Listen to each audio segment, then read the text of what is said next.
it's Jeff Chalmers here from discoverdouble-bass.com, where you can go to learn all about the double bass with our lessons and our courses. And we have a series of interviews with some of the world's most inspiring and exciting artists, such as the one who is joining me today. So it gives me great pleasure to welcome to Discover Double Bass, Adi Meyerson. So great to see you, Adi. Good to see you too. Thank you for having me. Well, it's great to be here. And have I got your name just right, Adi? Adi. Adi. Yes. Adi. I'm almost there. I always tell people like and then the letter D.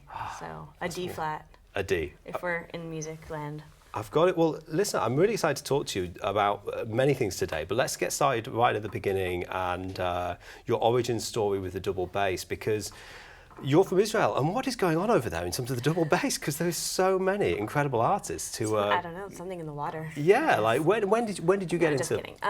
When did I get into it? I started playing electric bass when I was about 14. Yeah.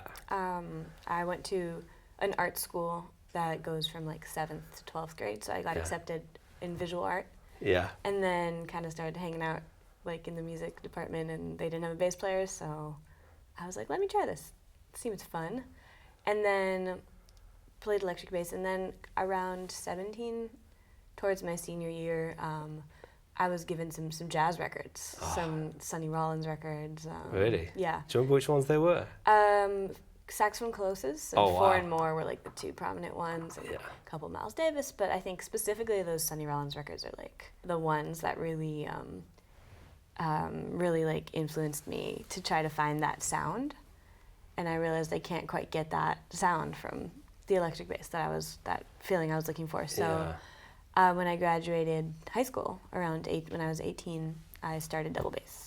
So who were the bass players that you were being influenced then by on those records? Who were the kind of sounds that you were aspiring to, mimic and to learn about and to? Yeah, I mean, develop? I kind of got into, well, I want to say, I guess at the time, I didn't even like really know who those bass players were. I just kind of was like, what is this? This is so interesting. And then the deeper, I got into it, and I started learning people's names. And of course we had Paul Chambers, and we had Bob Cranshaw, who lucky enough I also got to spend some time with him while I was at New School. Oh, wow. We had Percy Heath, a bunch of people. It was just, and also like sometimes I wouldn't even know their names, but I'd be like, that sound, Christian McBride. Of course. And then, of course, the bass players from Israel. We had Omer Avital and Avishai Cohen that I always like really looked up to. And so have you met Avishai Cohen? I have.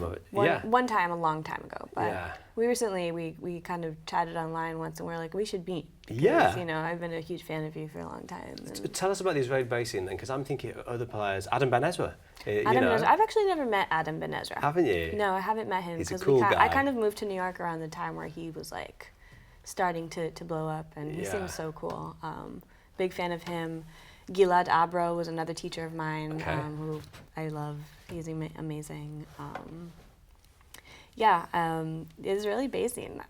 It's all happening over there. Like I don't know. We had some a couple. There's a few main teachers. I grew up in Jerusalem, so I studied with Merav Reuel Moyal, and who studied with Michael Klinghoffer, who you might know. Really? Yeah, absolutely. So I took some lessons with Michael Klinghoffer and kind of learned his technique. Oh, he's got well. some great videos online, hasn't he? Yes. Is it How to Drive a Double Bass? Yes. Yes, I the love book, it. Yeah. You can't forget that title. It's awesome. Yeah. So and then I also took some lessons with Ofer Schneider. Okay. Who since then I've kind of lost touch with, but he was I think at the time he kind of moved back to Israel after a while of living abroad, and I started kind of like jazz lessons with him, and I took a few classical lessons with Merav and some with Michael, but I never really got into the classical. Is the bow part of your kind of sound world, or is it not something that It is. It's not like, I think I use it when the gig calls for it. I don't like consider myself a classically trained bass player. So if you asked me to play like a concerto with a bow, I'd probably be like, oh, let me practice this for... Do you practice with the bow? I do. I practice with the bow, and I've been doing some like string writing and string sessions, and more on like the pop R&B side. So that requires me to play a lot with the bow. I think I've seen you actually on one of your I want to sing my heart out in praise of life. I think the one live of the songs is on you did a live stream of that in Yeah. in there it's happening as well. Yeah, I kind of discovered some like different sounds and techniques, extended techniques and like sounds you can get with the bow. So I do like using the bow for that. It's crazy that as bass players, if you think about electric bass, jazz bass, classical bass, I know there's so many. Yeah, it's like such a spectrum. People are like, so you play bass? Yeah. What kind of bass do you play? Well, it's all happening here in New York, and you were obviously drawn to come to the home of jazz. Really, I mean, it's everything is kind of so much history and incredible players. What was the impetus to to come across here then? What was the call? Well, I fell in love with jazz and I wanted to play jazz, so I wanted to be where jazz was, the source of jazz, or at least where, my heroes, the people I looked up to, were either lived or were living. And I did a program in Israel where I was doing, it was like a new program at the time when I was doing it. Just started this kind of exchange program with the new school. So you would do 2 years in Tel Aviv and then 2 years at the new school. And well, Reggie Workman taught at the new school, so I was like, gotta go to the new school. And Ron Carter was in New York, so I was like, I need to find him one day. And Bob was around, and Bob Cranshaw. And then all these other younger players and people that I was like kind of looking up to that were around, and I was like, well, they all live in New York, and Charlie Parker was in New York, and Dizzy Gillespie was in New York, and Miles was in New York, so and Train was in New York, so I need to be in New York. So I also really liked the city. I came to New York one time, unrelated to music, with like a youth group I was part of when I was 16. We did this like exchange thing. Oh, wow. And I came and we volunteered in like soup kitchens and saw the city, and I kind of like really liked the city too. I was just kind of got a feel for like the fast moving pace of it, and kind of was like, I need to live here at some point. Yeah, it's such a special environment, and all of these incredible artists. I mean, so did you get to meet the maestro, Mr. Carter? Yes. Yeah. I'm How was lucky that enough experience? to get to study with him. Did you go to his apartment? Because I always see people talking about it, and their pictures of his apartment. I've been to his apartment. Yeah. We when COVID hit, we transitioned to doing some online lessons too. But yeah, I'm really grateful for the experience to be around Mr. Carter. Are you going to his 85th birthday concert? I unfortunately will be out of town. Oh, yeah. I'm so sad. Yeah. But him and my best friend have the same birthday, so every year I'm like, try to reach out and say hi. And Mr. Carter really, hooked up a lot of technical things and just, changed my perspective on the bass. And I think I always say this in interviews, but like the biggest thing he really taught me was discipline, because I never really had a teacher in my life or like a situation where like it really like where someone was like really forced me to get into like a regiment and a routine and be disciplined. And I'm kind of a person that like routine kind of freaks me out. Like I don't. I think I'd feel this. He would expect from you to deliver as well. So if absolutely. I was terrified. Every time I would show up there, I'd be like, yeah. I would always show up like 20 minutes early and practice in my head and sit downstairs on the couch and like, just wait. That's so cool. Wake up an hour, 2 hours earlier just to like practice before I leave and warm up. And did he help you with your kind of posture and that kind of thing? He did. He helped me a lot with understanding like how the physicality of the bass works. Also like, also like how it works for each person separately. So like being like a smaller person. Yeah, I was thinking that actually. What in terms of like, have you found that that's been a thing? Because one of the questions we get asked a lot is about the size. Do I need a bigger bass? I'm a bigger person. Do I need a smaller bass? Like maybe just getting into that a second. Like, how have you found that? Does the instrument matter? Is it just a case of adapting? I think it does matter. I think it does. Like my first bass was an old K. Oh, yeah. And Mr. Carter even was like, well, that bass is a little big for you. You should try to find something smaller. And then the smaller bass I have kind of felt a little small. Yeah. I didn't get as much sound. But then when I found this bass, it was kind of like, it kind of just like fit perfectly in that sense. So let's have a look. So tell us about it then. Like what's going on? I don't really know that much about it. Yeah. I got Beautiful it instrument. this way. Yeah, gorgeous, fully carved. The people I bought it from David Gage. I think the story was I showed up with my other bass to get it fixed. Oh, and, and this bass was just happened to be there, and I was like, oh, that's a pretty bass, and I played it, and it kind of just like felt right. Can we hear a bit of the Yeah. Oh yeah. It came with the extension too. It had this on it. Yeah.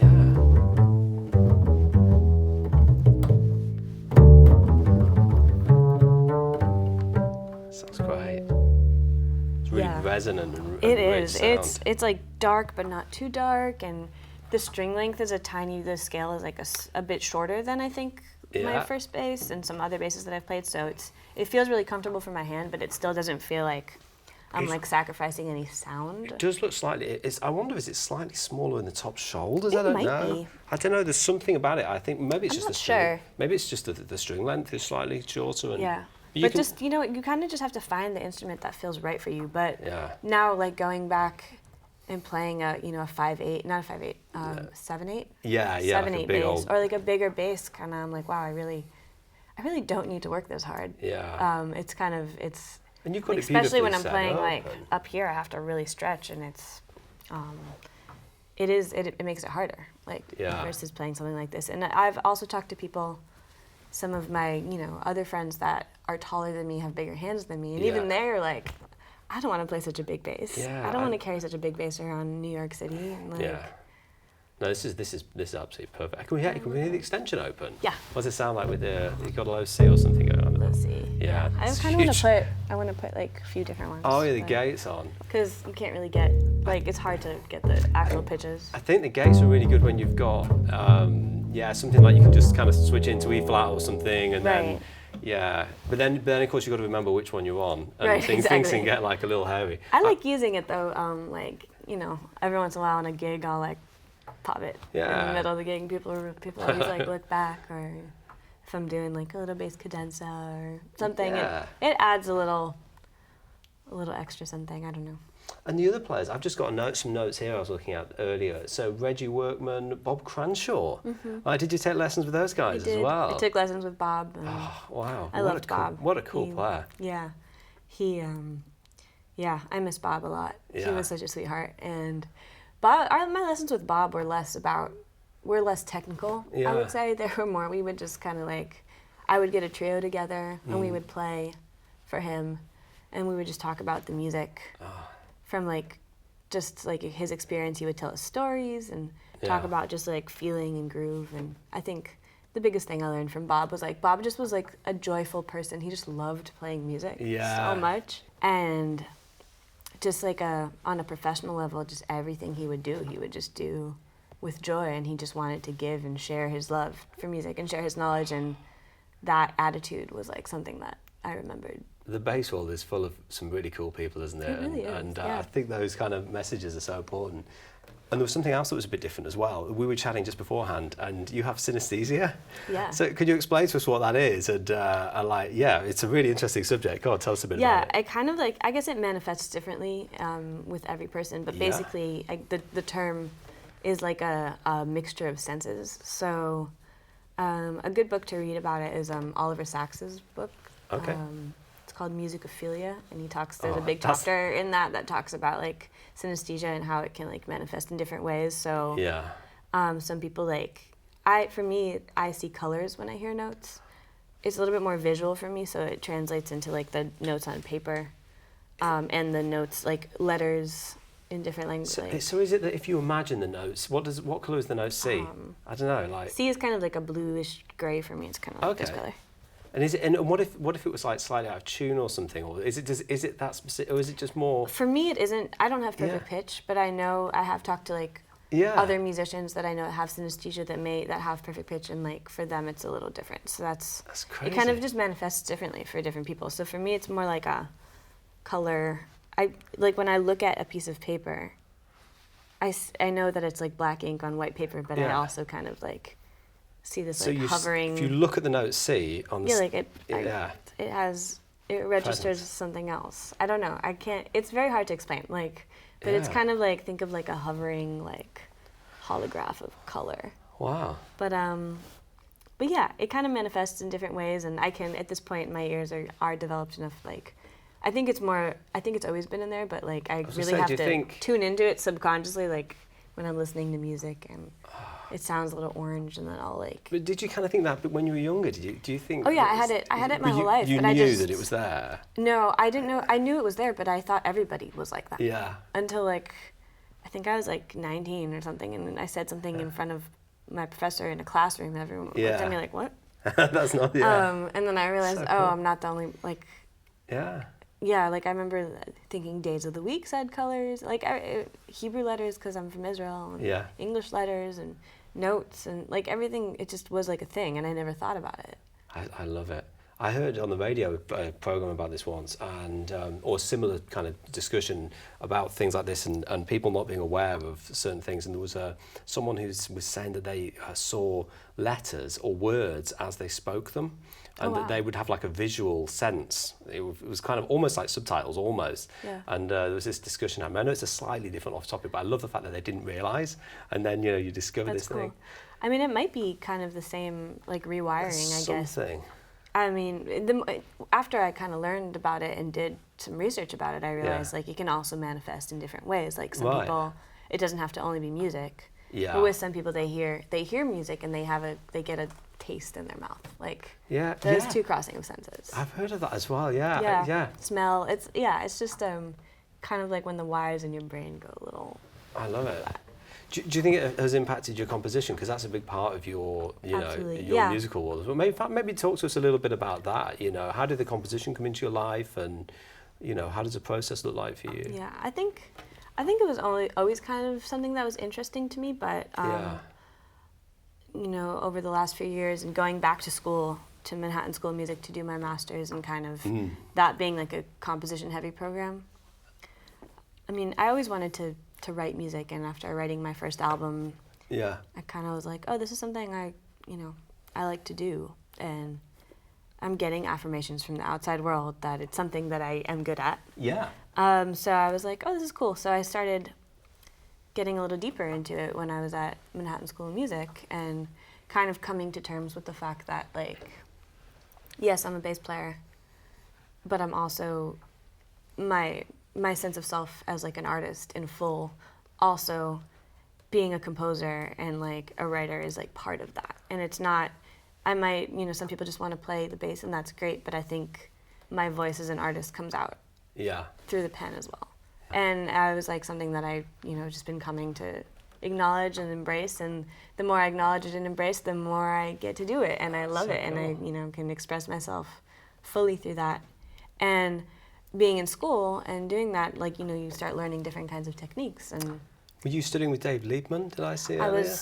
I had this class with Dave Liebman throughout the year, and Phil Markowitz and Dave Liebman taught it together. And so we were kind of, I've always kind of had that idea of like, oh, maybe I should do something with the synesthesia, and I used to paint and do visual art, and I still do, but... I can feel an album coming on. I can feel a concept, Well, that was this last album that I did. The idea kind of started in Liebman's class. So the title is absolutely fantastic. So go on, because I'm going to get it wrong. So I let her... Hang on. I'm going to get this. I want to sing my heart out in praise of life. Yes. I just love that title. And tell us where you got that from. Yeah, that's actually one of Yayoi Kusama's. It's a title of her painting. Yeah. One of the paintings is called "I Want to Sing My Heart Out in Praise of Life," and the whole album kind of was born from this idea of like writing music inspired by an outside source of art.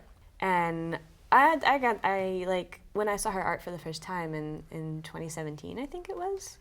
And like read a little bit about her artist, like what's it called, artist statement basically, and like why she makes art and her idea of art, and that really resonated with me. And then seeing the work. I love the idea of an artist statement. I think we all maybe need that. Yeah, I remember it was in a gallery downtown in Chelsea, and we were all, it was really cold. I just remember like being with a couple of friends where everyone was waiting in line to get in, and while we were all waiting in line, the gallery people were giving out like, information about the exhibit, and one of those was like a piece of paper with an artist statement. So I remember reading it and I was like, oh, wow. And she basically talks about, her mental health and what art was for her, and how she uses art to create like a more positive world, and a world that she can actually like live in comfortably. Yeah. And I kind of was like, oh, that's really beautiful. And then seeing the art and seeing the colors that she used with her paintings and kind of having this realization that some of the shades of the colors are really similar to like the ones I see when I hear music. So that's when that idea was planted in my head. And then a year and a half later, when I was at school and Liebman was like, all right, why don't you guys try to write some music based on some kind of other art source? I was like, let me go back to that.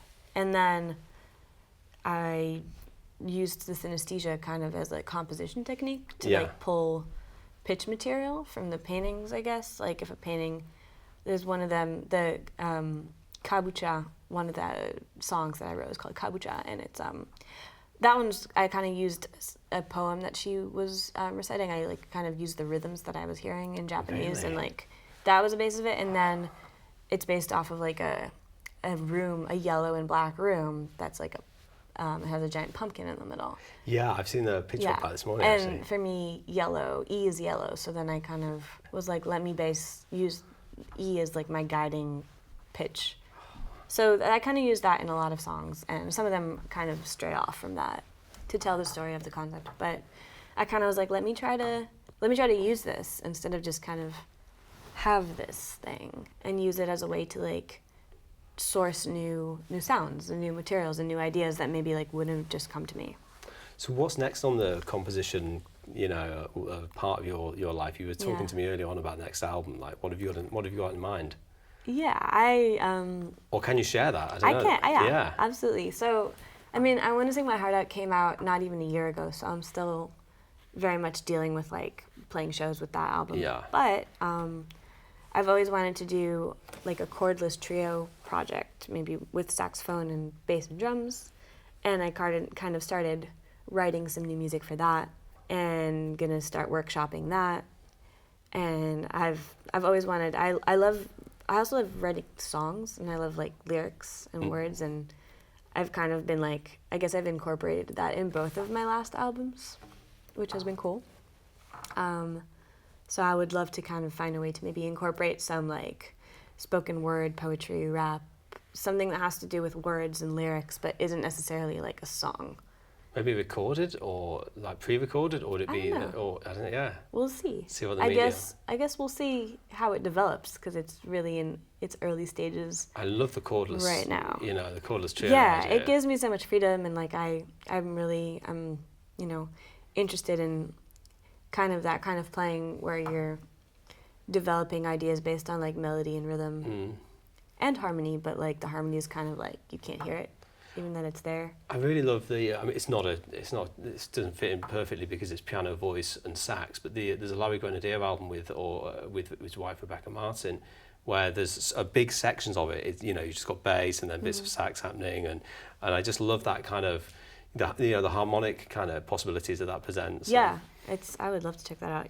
Yeah, because then when you only have two lines working against each other, like two melodic lines, it's kind of like the opportunities are endless in that sense when the pitches start crossing over. And then, I mean, maybe adding a layer of vocals to that as like a third line or another horn, but then when you add like, rap or spoken word, and then you have two layers of pitch and then 2 layers of rhythm. And then kind of like seeing how those things intertwine. But I don't know, it's just an idea. We'll see. Well, keep us up to date with it because it'd be good to hear more about that. I love, writing songs and, doing stuff in like the pop singer-songwriter realm of things. So I'm hoping to do some more of that. And I've always wanted to write music for like film. So I'm hoping that maybe one day. I could definitely imagine that with your work. I think it would suit that really well. Yeah, I would love to do something like that. So looking at like the contemporary scene in New York then, who are some of the kind of younger players that are maybe you're excited about? Maybe not just bass players, but younger musicians that are kind of doing great things that maybe you can tip us off to, like. Yeah, I mean, there's so many. About? I always feel, I kind of think about this, I'm like, wow, I really feel so lucky to be around like so many. It's exciting time. So many great people, like so many great, like my peers, the older generation, the younger generation, like seeing people that I came up with, seeing their journeys, and people that I've known for like, I'm about to hit the 10-year mark, so people that I've known since the beginning. Yeah. and seeing like their vision come to life is really beautiful. Yeah, I mean, wow, it's so hard because there's like so many. Maybe what about what are people that you enjoy playing with at the moment? Because you've got a tour coming up in Europe, haven't you? Who's yes. on? It's with Bria Skonberg's band. Yeah. Who I love Bria. I've always loved Bria, and so I'm really honored to be able to share the stage with her. Yeah. Make music with her, and another drummer who's she used to live here. Named Dorota, and she's now lives in Poland. So I'm excited to reunite and do some stuff. Yeah, I don't know. Let's see. So people that maybe non-bass players. I really love what Emmanuel Wilkins has been doing. The sax player? Yeah, Emmanuel Wilkins and Yeah. Joel Ross and Kalia. Oh, yeah. And we have Marta Sanchez is an incredible pianist and composer. I mean, there's just, honestly, there's so many. Like, Willem Delesfort, I'm Barry Stevenson, who's another amazing bass player and composer. Cool. Like, it's really like an endless list of That's people. great. Like, every person that I meet, I'm like, wow, you whatever you do something really special. There's some really, really interesting people working, around Joel Ross and, Manuel, Doug Johns, who's now in LA. I don't know if you know him, the bass player. Oh, Daryl Johns. Oh, yeah. Sorry, Daryl Johns. Yeah, I'm getting, Yeah, I've known Daryl for a long time. Yeah, really, this is beautiful music.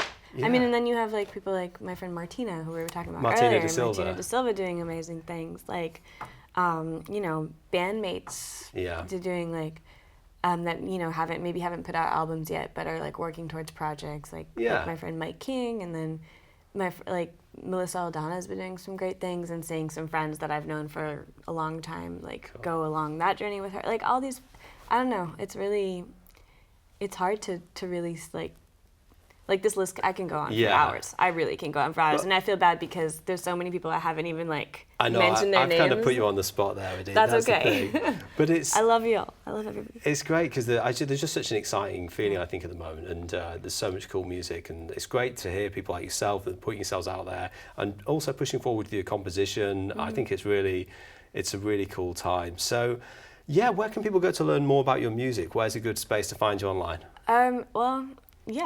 I exist out there on the internet. Bandcamp is always a good one if you want to buy the music. Yeah. Both albums are on there. I have some fun merch and stuff too. Oh, cool. I have a website. As far as social media, I mostly work through Instagram and post about things through Instagram, Twitter, Facebook. I loved it on Instagram. I was just saying earlier, I love that version that you did of Sweet Lorraine. Oh, yeah. That was really cool. I love that song. Yeah.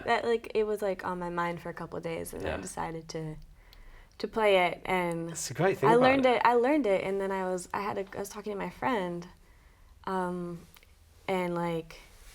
we had this conversation, and he was telling me oh yeah, I was that's my my grandma's name and my grandma's song, and then and funny enough, I just learned that song that day. So I recorded that video to send to him, being like, "Hey, check this out. Check this. Here, I know you love this song, and for your grandma or whatever." Oh, that's cool. And then I ended up posting it on the internet, and everyone loved it. So that was a fun little song. I think it's a great way to kind of find out more about you. As somebody that lives outside of the US, it's great for me just to kind of follow along and kind of keep exploring the New York scene, and we'll be providing links for everything that we've spoken about earlier, and obviously your website. And please go and check out Adi's music, because it's just so exciting what you're doing at the moment. Thank you. Yeah, I'm looking forward to doing more things, and finding the balance between the sideman work and the leader work, and being able to do things for other people, and still have space to do your own thing. And